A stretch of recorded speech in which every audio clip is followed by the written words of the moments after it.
My niece called me a slur she learned from her dad, who thinks I'm not a real man for doing housework. I demanded an apology, they refused, so I stopped babysitting. Now my family is upset I'm not manning up over being called a F-word. Posted by you/fluffbuffer23. I, 29M, and my wife, 30F, have 2 kids, 5M and 3M. My wife works a full-time office job, while I work from home with extremely flexible hours. Basically, as long as I meet my deadlines, no one really cares how many hours it took or what time of day I work, outside of some Zoom meetings. My sister, 26F, let's call her Barb, and her husband, 30M, let's call him Nick, live nearby and work full-time jobs. They have a daughter, 5F, let's call her Tracy. Because of my comfortable work schedule, when our kids started going to daycare, we basically decided that I would drop off and pick up my niece from daycare alongside my own kids. I didn't really mind, and I thought it was great for my kids to spend time with their cousin. I get along with Tracy as well and always thought I was her cool uncle. She's a sweet kid and usually well behaved. So anyway, most days I bring her and my kids back to our house, make them snacks or dinner, and in the afternoon or evening, my sister comes to pick them up. A few days ago, the 5-year-olds were watching Bluey on the TV while I was preparing snacks with my 3-year-old, and I suddenly heard yelling. I rushed over to see what was happening, and my son was yelling at Tracy, "My dad's not a girl," while my niece yelled back, he's a F-word. That's like a girl. The word is different in my language, but the meaning holds, as does the distinction between using it versus simply addressing a gay person. I was kind of in shock at first, but I turned off the TV and sat her down to explain that this is a very bad word and we shouldn't call people that. I also explained that, regardless, I'm not a girl. Because this is a bad word, I told her she should apologize to me because we don't act mean to each other in this family, and that if I hear it again, I'm going to talk to her parents, and she'll get in trouble. She said she wouldn't get in trouble because that's what her dad called me, and he's not in trouble. I was stunned. I told her that regardless of what her dad said, it's a very bad word and she's not to use it with me or in my presence, and that she should apologize regardless because it hurt my feelings. She did apologize because she's a really good kid. We talked some more, and I prodded her about other things her parents said. From what I gathered, getting info out of a 5-year-old being obviously a difficult and unreliable process, Nick, my brother-in-law, told my sister in Tracy's presence that men shouldn't be sitting at home all day doing childcare, that cooking is a woman's duty, as is cleaning, and really most of the things I do around my house. He said I'm a girl. I interpret this as not really a man, because I do housework and my wife earns more money than I do. I explained to Tracy as best I could that men and women can work from an office or from home, and that my wife or Barb working long hours from the office doesn't make them men, and vice versa. I didn't dwell on it with her since it's not really her fault. I didn't immediately bring it up with my sister because I figured it would be a difficult conversation, and I didn't want to have it in front of the kids. I also wanted to talk it out with my wife first. I talked to my wife that evening, and she seemed really upset as well. I told her that I think I should demand an apology from Nick and my sister, and she agreed. I called my sister and told her what happened. She said that it's just a word and I'm blowing it out of proportion, and obviously Nick doesn't dislike me. I said I don't care whether he does or doesn't dislike me, he is talking crap about me behind my back to my niece and to her, and she is apparently very chill about this rather than standing up for me. She said that's how Nick is, and I should stop being a drama queen. I told her to screw off, and if that's how she felt, she could pick up her own child from daycare, and I hung up. I know it was really short notice and rude, but I really felt like I was being disrespected by people I've done so much for over the years, and they are my family. My wife said she understood and that I shouldn't back down until I at least get a proper apology. The next 2 days were a weekend, and there was no daycare. I assumed there would be calls or texts from Barb, but there was nothing. In fact, the suspicious lack of messages or calls made me think she didn't take my words seriously, which actually made me angrier. The calls did come when it was time to pick up Tracy for daycare, and I, obviously, didn't come. I dropped my own kids off and didn't even answer for a while. I know it was petty, but I had been stewing for 2 days and figured letting Barb stew for a few hours seemed really appropriate and felt really good. Around noon, when she called again, I did pick up. I was going to smugly tell her that I was ready for my apology and we could put it behind us, but I didn't get the chance. Instead, she went off on me about how I was irresponsible and flaked, and she was so late for work because of me. I told her, "I told you I wasn't going to pick her up. You had 2 days to make arrangements." She kept yelling at me, so I hung up again. She kept calling and sending texts about picking Tracy up from daycare, to which I said I would not, then stopped replying. When I came to pick my kids up, Tracy expected me to take her as well. I didn't, which was really rough on both of us. I know it's not her fault, she's 5, and she suddenly doesn't get to come over to our place to play and have snacks, but at the same time, I didn't want to just let this thing go. I felt like I deserved an apology, and still do, so I explained that her mom and I were fighting, but I would pick her up again when we worked it out. She obviously didn't take it well, because she's 5, but I apologized, took my kids, and left. A bit later, I got a call from my mom. Barb roped her into picking up Tracy, but my mom is disabled, so she was having a really hard time with Tracy. She asked me why I was being mean to Barb. I told her everything, expecting her to take my side, but instead, she also pulled a "you know how Nick is." I replied that the more I realize how Nick is, the less I like it, and if he thinks all this crap in general and about me specifically, I sure as hell am not going to be doing free labor for him.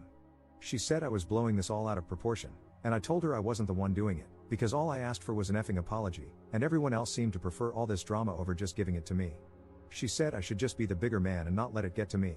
I told her I was done and to have fun with Tracy. That evening, I got a call from Nick himself, which I hesitated to answer, but I chose to on the off chance that I was actually about to get an apology. Nope. Apparently, my behavior is causing Barb great distress, and he wanted to know how I could do this to my own sister. I told him that since we're family, how could he talk crap about me to his kid, whom I take care of daily? He said he was only joking and it was all in good fun. I told him it was neither good nor fun for me, and I wanted my apology. He blew up on me, telling me I was a F-word and couldn't take a joke, and called me a hysterical little girl. I told him to screw off, that I was done with him, and hung up. This led to a bunch of calls from Barb and my mom, which I didn't answer. Barb texted me that it wasn't fair for Tracy to pay the price for me being petty, and I told her it wasn't fair for Tracy to pay the price for her parents being ungrateful pieces of crap. She yelled at me about how she was going to lose her job and I was being cruel to her and to mom. I told her I was done, and unless her next message was an apology, I would block her number. It wasn't, so I blocked her. For the past few days, my mom has been picking up Tracy, and it's been really rough seeing her in daycare and explaining that grandma's going to pick her up, which she hates. She tells me she isn't having fun with grandma and wants to come over to our place, and it's breaking my heart. But at the same time, I've never received a single apology from anyone but the 5-year-old, and I feel like letting this go would be telling my family that it's okay to ignore my boundaries. At the same time, I love my niece, and I don't want to traumatize her or have her resent me. She is a good kid, and none of this is her fault. What do I do? Edit. Holy crap, you guys. The post has barely been up for 4 hours, and I'm already so grateful for all your support and advice. The idea of Nick actually wanting Barb to quit her job is not something I had considered, but now I think it might actually have some merit, and it makes me very worried for her. At the same time, I can't really do much until she at least acknowledges that that's just how Nick is, so stop overreacting isn't going to fly with me. I also assume it's only a matter of time before my mom is no longer an option. She's already struggling, so I hope I get a chance to talk to Barb about it, ideally because she sees my point of view, but I'll settle for her being desperate. I don't know what sort of childcare they'll be able to afford. They took out a large mortgage on a house they can barely afford. I will also make sure to emphasize to Tracy that I love her and none of this is her fault. Thank you all. Update 1 day later. Alright, so I posted this yesterday and was genuinely overwhelmed by the comments, advice, and support. I'd like to thank everyone for it and feel this warrants an update. Just to clarify a few things. My dad died from a heart attack 2 years ago, which came as no surprise because he smoked a lot and lived a pretty unhealthy life. It wasn't his first heart attack either. He was a great grandpa and a great dad, right up to the end. But his death left my mom alone, and she doesn't work. My mom has multiple sclerosis, which is mostly steady but slowly gets worse over time and flares up occasionally. It's made worse by stress, which my mom is dealing with now. A flare-up often means she doesn't quite get back to the level she was at before, so we mostly try to keep her stress-free. My dad had life insurance, so her house is paid off, and she has a little money. However, there's also a caretaker who comes over 3 times a week to clean, cook, shop, etc., which she can't afford, so my wife and I pay for it. As I mentioned in a comment on the original post, my wife and I are probably doing better financially than Barb and Nick. They have a fancy house and fancy cars, but they also have a mortgage and loans. The great response I got made me think about all this again. I thought about how I could stand my ground without giving up on Tracy altogether and realized there was no perfect solution. I had to settle on something. I took the day off work because I just needed to process and deal with everything. One comment on the original post really got to me, about how someone in Tracy's place would feel, and I just can't do that to her now. I know this isn't the update some of you wanted, but I just can't. I love her like she's one of my own, and my kids do as well. It's not her fault. I unblocked my sister because, obviously, if I'm going to be interacting with her child, she needs to be able to reach me. I talked to my mom during the day, and she was, again, distraught about having to pick Tracy up, which is pretty hard on her. I told her I was willing to do it, but I was coming over and she'd have to hear me out. She agreed. I talked to her for a long time, avoiding snark and lashing out this time, and just explained that how serious Nick was, or how he is, doesn't matter. I used the rocking the boat analogy someone linked to in the comments and further stressed my point by saying that it shouldn't matter if I was justified or not in getting upset. I'm her child, and if something upset me, it at least warrants giving me the benefit of the doubt before siding against me. Eventually, it seemed to sink in. She apologized, and we hugged it out. I think she got it. She's not a very confrontational person and generally really tries to keep the peace, but this time she went about it the wrong way. I'm not saying I'm not mad, but she's my mom, and she apologized. I explained to her that she shouldn't be covering for me because that means I have no leg to stand on when confronting Nick and Barb. She was receptive to this. I texted my sister that we needed to talk, and I'd drop Tracy off at their place tonight, to which I got a stoic thumbs up. I picked Tracy up from daycare today, and she was overjoyed. She was actually a little possessive of me, staying by my side all afternoon instead of running off to play. It was cute but also made me feel bad because that's the impact of me not picking her up. I explained to her as best I could that she's not in trouble. I'm not angry with her, but I am angry with her parents and we need to work that out. I promised to do my best not to stop picking her up again, which made her really happy. I dropped her off in the evening, and once she was in bed, I sat down to talk with Barb and Nick. I told them flat out that mom wasn't going to be covering for them anymore, and if they didn't let me finish what I had to say, I'd get up and leave, and they could find new arrangements for Tracy. I didn't mean it, but they didn't need to know that. They weren't happy, but they were willing to listen, so that's progress, or at least the threat worked. I explained that this was the situation now. I don't need them to mean their apology, but I sure as hell was going to need one. This was about principle now. I've spent years taking care of their child, and if they wanted to be pricks, I wasn't going to do it for free. So this is how it goes now. 1. I am no longer going to be dropping her off in the mornings until further notice. There was no excuse for the way Nick acted, and it needs to have some lasting impact. 2. I'm no longer going to be paying for family outings and vacations. It's a man's job to support his family, so good luck with that. The exception is Tracy, she is always welcome. 3. If I hear any more BS being talked about me behind my back, I'm going to start charging them for my services. My plan was to dangle the thing they want, childcare. Restore it, but at the same time enforce some repercussions and the threat of things getting hard for them again. I also laid it on pretty thick about how I'm a man and obviously have my pride, and I can't have that disrespected, even by my own family. I don't really consider Nick family, but figured he wouldn't catch on. Nick was not happy about this, and my sister had to take him outside to talk it out without me. Eventually, they agreed to it, and I got my, admittedly half-hearted, apology. I could probably press it further, but I didn't want to risk having to either back down or hurt Tracy again, so I took it. There were no tears and no warm hugs, but I got to walk away with what I wanted, giving them some payback without giving up my time with Tracy. I still plan to talk to my sister alone about her relationship with Nick and how she sees me, but I figure I should let things calm down a bit before doing so. I know this isn't the resolution some, maybe most, of you wanted, but at the end of the day, I need to find a solution I can live with, and for me, this is it. I'll update if anything changes. Relevant comments. Commenter. You were paying for their family vacations? Damn. Ops response. I thought I was paying for our family vacations, but honestly, since my wife makes more than me and is primarily in charge of our finances, she could be considered the one paying. Her income essentially keeps us housed and fed, while my salary serves as the fun fund. She was always very excited about this because she doesn't have much family remaining.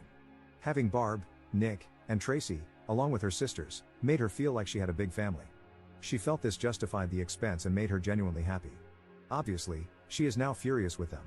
I don't think either of us will feel comfortable paying for them again, and they probably can't afford to come along. I do hope we will still get to bring Tracy, at least. Second update 3 months later. These past few months, things have been tense, but okay. I haven't gone back on my word about dropping her off and haven't been paying for meals or anything, really.